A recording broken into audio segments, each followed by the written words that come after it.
오늘 하나님의 사람 나단이라고 하는 제목으로 말씀 선포하겠습니다.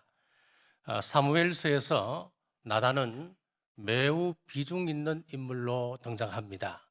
특별히 다윗 이야기에서 나단은 빼놓을 수가 없습니다.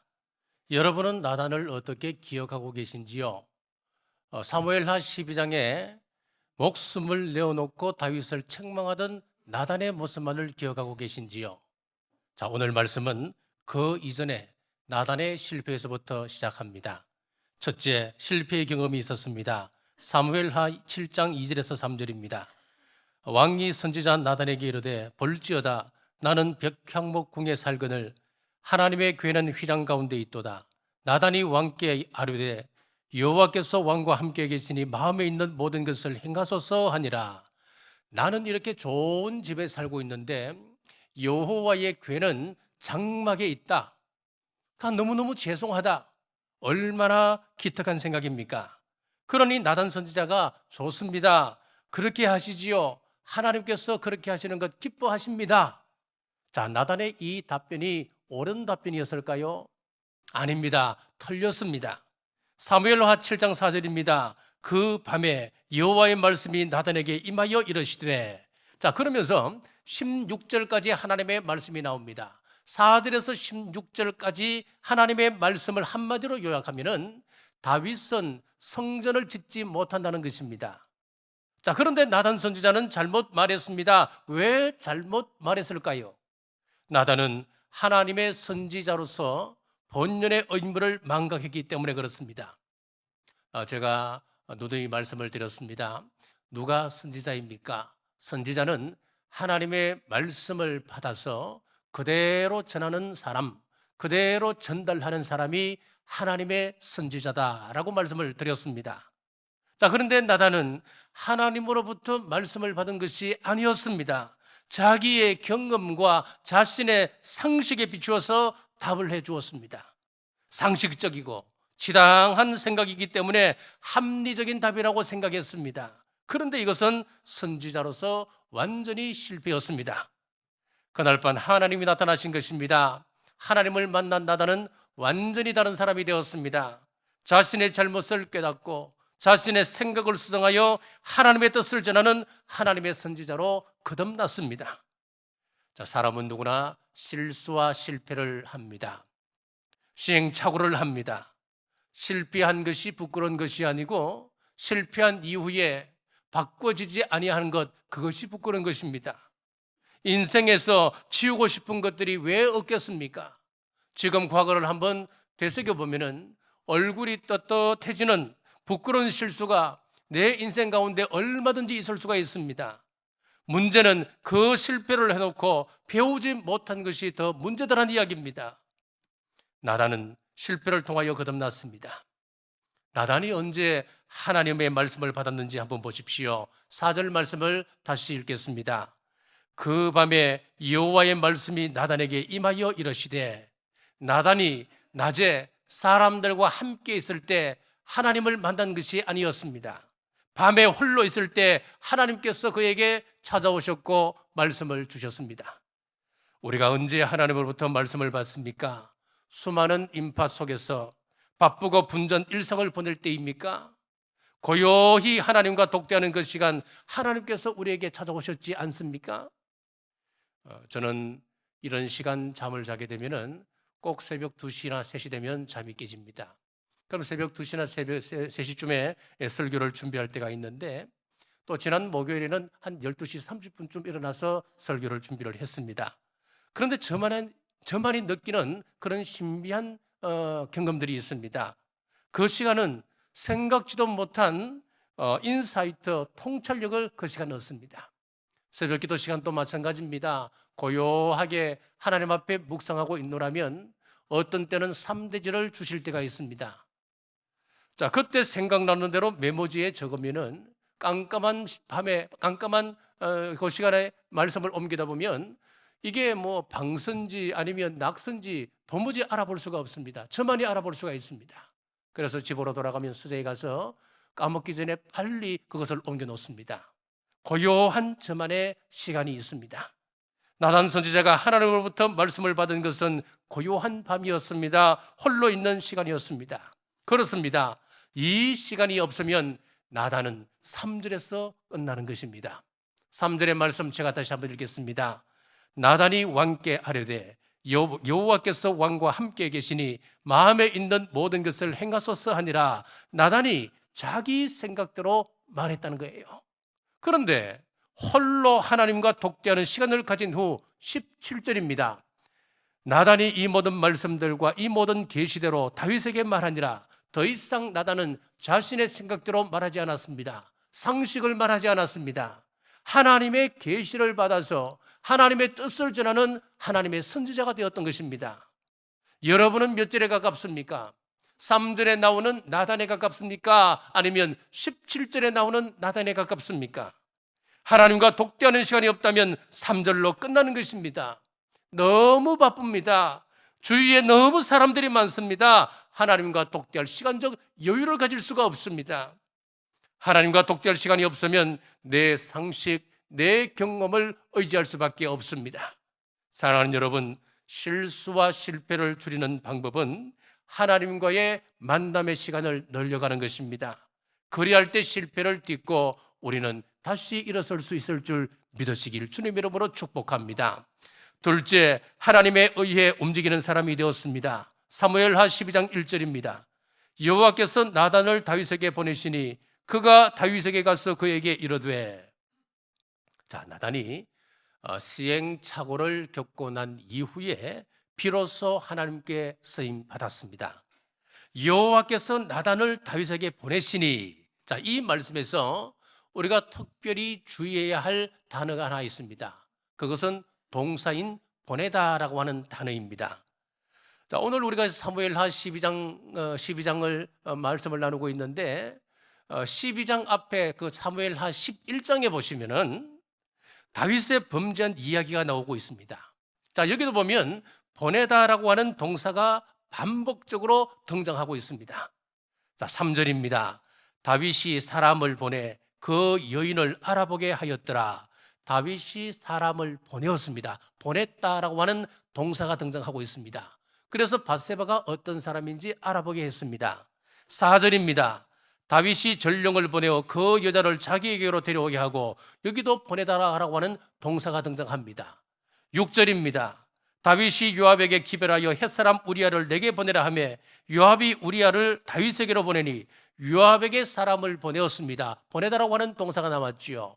그래서 우리아를 자신에게 보내라고 명령을 내리고 있습니다. 우리아를 데리고 와서 밧세바와 동침시키려고 하는데 이 집으로 이제 보내려고 하는 거예요. 8절입니다. 그가 또 우리에게 이르되 내 집으로 내려와서 발을 씻으라 하니, 그런데 가지 않으니까 이 당황한 다윗이 12절입니다. 다윗이 우리에게 이르되 오늘 또 여기 있으라. 내일은 내가 너를 보내리라. 우리아가 그날에 예루살렘에 머무니라. 여기도 보니까 또 보낸다라고 하는 단어가 등장하지요. 14절입니다. 아침이 되매 다윗이 편지를 써서 우리아의 손에 들려 요압에게 보내니 요압에게 보냈습니다. 보내다라고 하는 동사가 등장합니다. 그리고 마지막 모든 사건이 끝난 뒤 27절에 보시면은 그 장례를 마침에 다윗이 사람을 보내, 여기도 보내다라고 하는 동사가 등장합니다. 11장에 보내다라고 하는 동사가 계속해서 등장합니다. 여기서 주어를 한번 찾아보십시오. 주어가 누굽니까? 다윗입니다. 그는 보내는 왕, 힘 있는 왕이었습니다. 그의 말 한마디면 모든 사람들이 착착 움직입니다. 그런데 오늘 우리가 말씀을 나눌 사무엘하 12장을 펼쳐보시면 반전이 시작되는데 11장에서 반복적으로 등장하던 보내다라고 하는 동사가 여전히 나오고 있습니다만은 11장과 12장의 차이가 하나 있습니다. 바로 주어가 다르다고 하는 것입니다. 바로 하나님으로 바뀌었습니다. 11장에서는 다윗이 주어여서 밧세바도 마음대로 보냅니다. 요압도 마음대로 보냅니다. 우리아도 마음대로 보냅니다. 그리고 모든 사람들이 다윗이 원하는 대로 착착 움직이게끔 보내고 오라가라 이야기를 하는 것입니다. 그런데 나단 선지자만은 마음대로 할 수가 없었습니다. 나단은 다윗의 조종을 받지 않는 유일한 사람이었습니다. 자, 그런 나단 선지자를 오늘 본문 12장 1절에서 보니까 여호와 하나님께서 그를 보내셨습니다. 여러분, 저는 본문에서 놀라운 메시지를 찾았습니다. 사람의 말에 따라 쉽게 움직이는 사람이 되어서는 안 된다고 하는 것입니다. 그 사람 돈 몇 푼 쥐어주면 쉽게 움직일 수 있는 사람이야. 그 사람 얼마만 주어주면 내 말대로 따라올 사람이니까 그 사람은 걱정도 하지 마. 여러분, 이렇게 기억되는 사람이라 한다면 그 사람은 참 불행한 인생입니다. 저는 사람들에게 이렇게 기억되기를 원합니다. 그래도 김상정 목사는 사람들에게 조종되지 않는 사람인 것 같아. 이런 평가를 받으면 좋겠습니다. 사랑하는 여러분, 사람에 의해 쉽게 움직이는 사람 되지 않기를 바랍니다. 다윗조차도 움직일 수 없는 하나님의 종 되시는 여러분 되시길 주님의 이름으로 축복합니다. 셋째는 지혜로운 사람이었습니다. 4절입니다. 어떤 행인이 그 부자에게 오매 부자가 자기에게 온 행인을 위하여 자기의 양과 소를 아껴 잡지 아니하고 가난한 사람의 양 새끼를 빼앗아다가 자기에게 온 사람을 위하여 잡았나이다 하니, 자, 다윗 왕의 죄를 지적하라고 보냈지 않습니까? 보내었는데 그러면은 보자마자 하나님께서 보내셨으니까 바로 그냥 그 앞에서 당신은 살인자입니다, 당신은 가늠한 사람입니다, 책망하면 되잖아요. 자, 그런데 나단 선지자는 하나님의 명령을 받고 그렇게 하지 않았습니다. 어떻게 전달하느냐? 참 나단 선지자가 지혜로운 사람이라고 하는 것을 알 수가 있는데 비유부터 시작을 하고 있습니다. 이야기를 시작했습니다. 양과 소가 많은 부자가 있고 또 한 사람은 아무 가진 것이 없지만은 어린 암양 새끼 한 마리를 제 딸처럼 애지중지하며 키우는 가난한 사람이 있었습니다. 자, 어느 날 부잣집에 손님이 찾아왔습니다. 손님이 찾아왔으니까 무언가 대접해야 되는데 이 부자는 자기의 많은 양과 소 가운데 한 마리를 잡아서 대접하는 것이 아니고 가난한 집에 찾아가서 가난한 사람이 하나 가지고 있는 어린 암양을 빼앗아다가 그것을 잡아 손님에게 대접했다고 하는 이야기였습니다.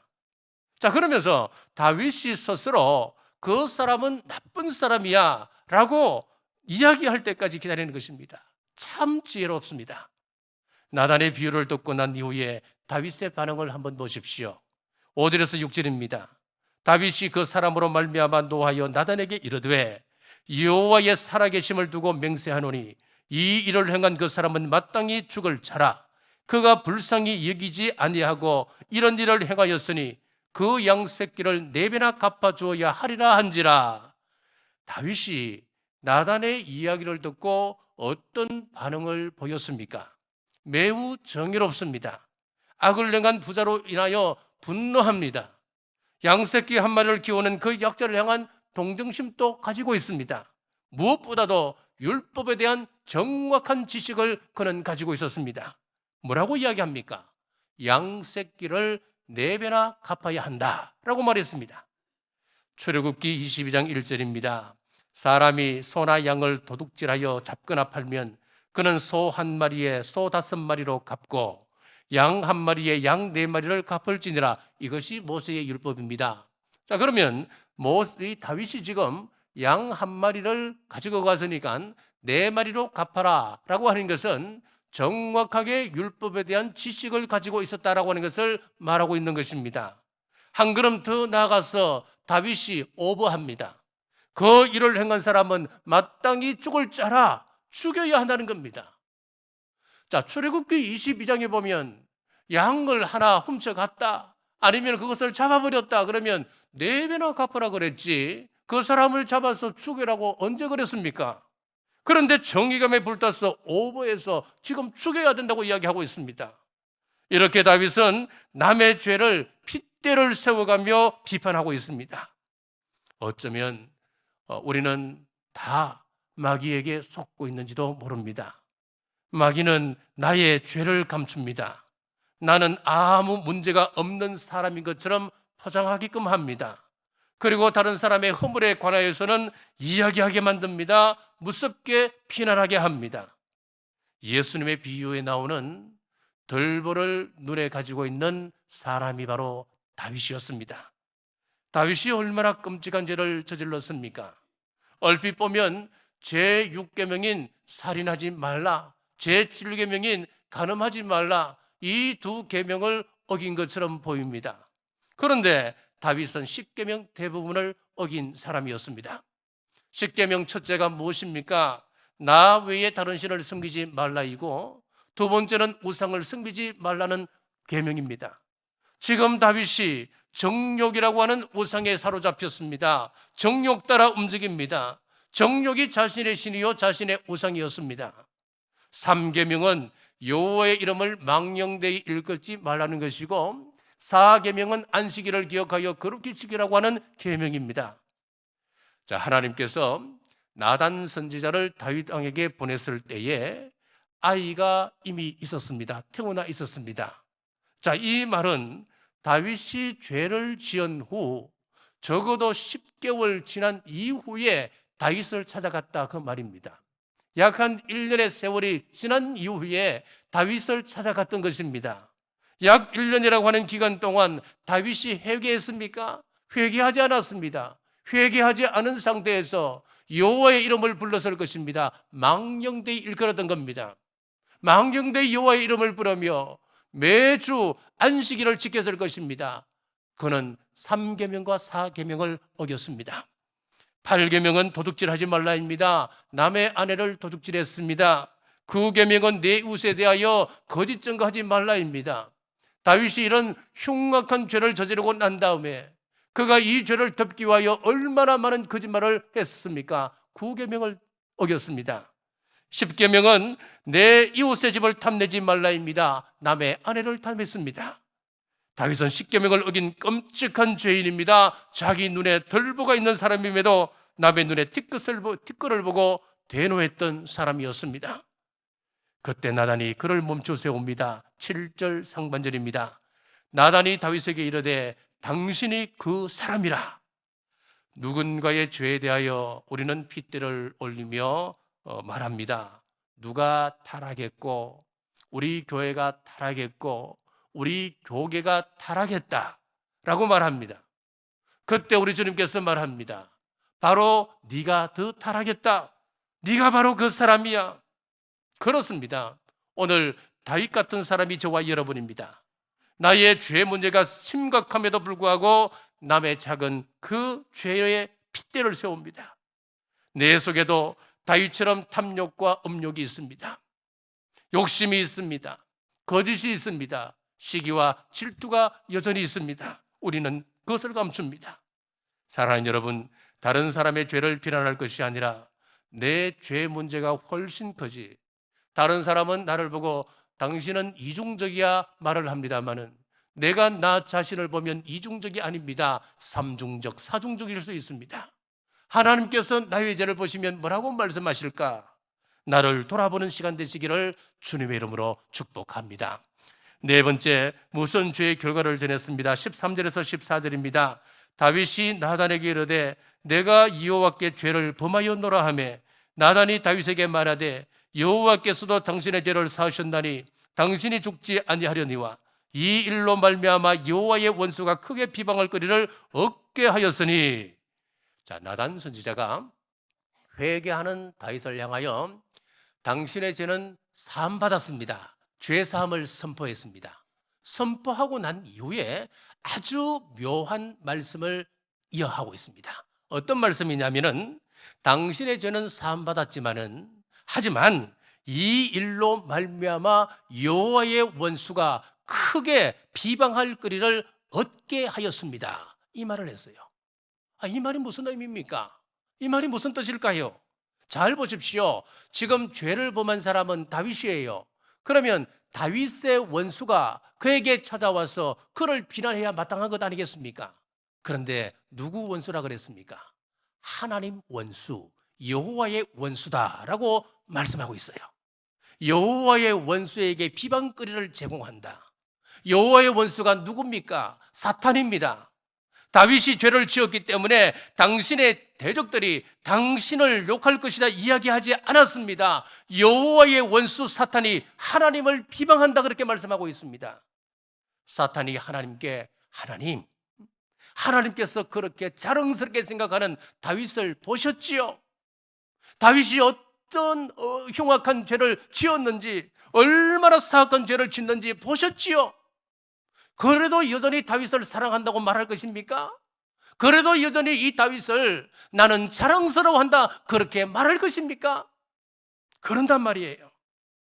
요한계시록 12장 10절에서 11절에 보십시오. 내가 또 들으니 하늘에 큰 음성이 있어 이르되 이제 우리 하나님의 구원과 능력과 나라와 또 그의 그리스도의 권세가 나타났으니 우리 형제들을 참소하던 자, 곧 우리 하나님 앞에서 밤낮 참소하던 자가 쫓겨났고 형제를 참소하던 자가 곧 쫓겨날 때가 온다는 거예요. 자, 그러면 이 말을 바꾸어 이야기하면, 뒤집어 이야기하면, 지금 현재는 형제 자매를 참소하는 자가 밤낮 우리를 참소하기 위하여 어른거리고 있다, 그 말씀이에요. 우리 성도가 죄를 지으면 사탄이 신이 나서 하나님 앞에 가서 얘기한다는 겁니다. 하나님, 경주 남부교회 아무개 아시죠? 그 사람 오늘 또 이런 죄를 저질렀습니다. 하나님 아시지요? 저러다가 저런 죄를 저지르면서도 저 사람은 자기 입으로 나는 성도다 그렇게 이야기한대요. 하나님 아시잖아요. 이렇게 사탄에게 하나님을 비방할 비방거리를 준다라고 그렇게 말씀하고 있는 거예요. 자, 이것으로 끝난다면 누가 천국 갈 수 있겠습니까? 누가 구원받을 수 있겠습니까? 성경은 죄의 심각성을 말씀함과 동시에 우리에게 구원의 은혜에 대한 말씀을 동시에 주셔요. 요한 1서 2장 1절에 보십시오. 나의 자녀들아, 내가 이것을 너희에게 섬은 너희로 죄를 범하지 않게 하려 함이라. 만일 누가 죄를 범하여도 하나님 아버지 앞에서 우리에게 대언자가 있으니 곧 의로우신 예수 그리스도시라. 자, 여기 보면 분명히 이렇게 말씀합니다. 하나님께서, 예수님께서 이 말씀을 우리에게 주시는 것은 죄를 범하지 않도록 합니다. 그렇게 말씀하시면서 혹 우리가 몰라서 죄를 짓게 되면은 우리를 위하여 예수 그리스도가 변호자가 되어 주신다, 그 이야기예요. 자, 그러면 먼저 앞부분을 여러분 잘 보셔야 됩니다. 죄를 범하지 않도록 하기 위하여, 이 말이 중요한 거예요. 로마서 8장 33절에서도 말씀합니다. 누가 정죄하리요? 죽으실 뿐 아니라 다시 살아나신 이는 그리스도 예수시니 그는 하나님 우편에 계신 자요 우리를 위하여 간구하시는 자시니라.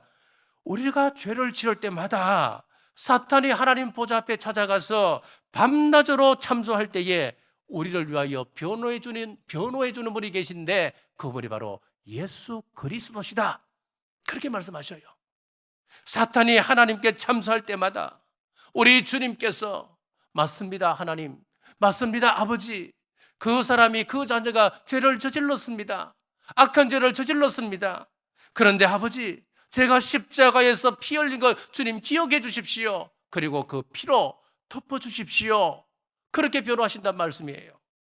그 사탄이 나의 죄의 목록을 가지고 낱낱이 쫙 읽어나갈 때에 예수님이 그 보혈로 덮어주시면 더 이상 죄는 보이지 않는 것입니다. 예수 그리스도의 의로운 옷으로 우리를 덧입혀 주신다는 말씀입니다. 자, 그렇다고 이러시면 안 됩니다. 요한 1서 2장 1절에서 제가 말씀을 드렸지 않습니까? 하나님께서 우리에게 예수 그리스도라고 하는 변호자를 세워주셨기 때문에 우리가 용기를 얻어서 죄를 지어도 된다, 그렇게 이야기하면 안 되는 거예요. 죄 지어도 괜찮다, 회개하면 예수님께서 용서해 주실 것이니까. 같은 죄를 수백 번, 수만 번, 수천 번 지어도 우리는 그 죄와는 상관이 없어. 왜? 우리에게는 변호자 되시는 예수님께서 오늘도 우리를 위하여 사죄의 은총을 베풀고 계시기 때문에, 그러면서 더욱 담대하게 죄를 지으면 안 됩니다. 사죄의 은총을 믿는 사람인지 아니면 그 말씀을 이용하고 있는 것인지 전지하신 우리 하나님은 다 알고 계십니다. 사죄의 은총을 믿는다면 야고보서에서 말씀하고 있는 그 행함을 이해하고 우리는 실천해 나갈 수 있는 겁니다. 그러므로 이런 사죄의 은총이 있지만 오늘 말씀을 통하여서는 죄에 대한 경각심을 가지시는 우리 남북의 모든 성도님들 되시길 주님의 이름으로 축복합니다. 말씀을 뵙겠습니다. 나단 선지자는 실수를 극복했습니다. 그 후로 사람의 말이 아니라 하나님의 말씀을 따라 움직이게 되었습니다. 그는 지혜롭게 죄를 지적했습니다. 그는 죄의 결과를 정확하게 말해 주었습니다. 선지자 나단이 없었다면 다윗은 자신의 죄를 깨닫지 못했을 것입니다. 그러므로 다윗을 다윗되게 한 것은 하나님의 말씀을 따른 나단이 있었습니다. 2024년에는 우리도 누군가의 나단이 되어서 사랑하는 형제 자매를 하나님의 사랑받는 사람으로 세워가시기를 주님의 이름으로 축복합니다. 기도하겠습니다. 하나님께서 보내신 나단 선지자를 통하여 말씀하심을 감사합니다.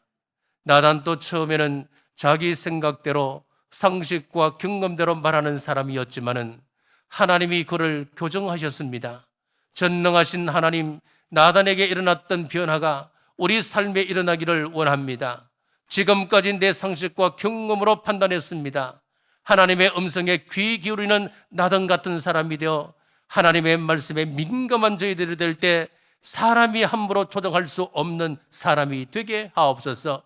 주님, 우리에게 열정은 있지만 지혜가 부족합니다. 하늘의 지혜를 주옵소서. 나단의 지혜를 주옵소서.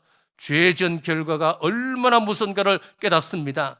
밤낮 참소하는 자에게 비방거리와 조롱거리를 안겨주는 삶이 아니라 이제는 나를 위하여 변호하시고 나를 위하여 예수시는 우리 예수님을 생각하는 인생 되게 하여 주옵소서.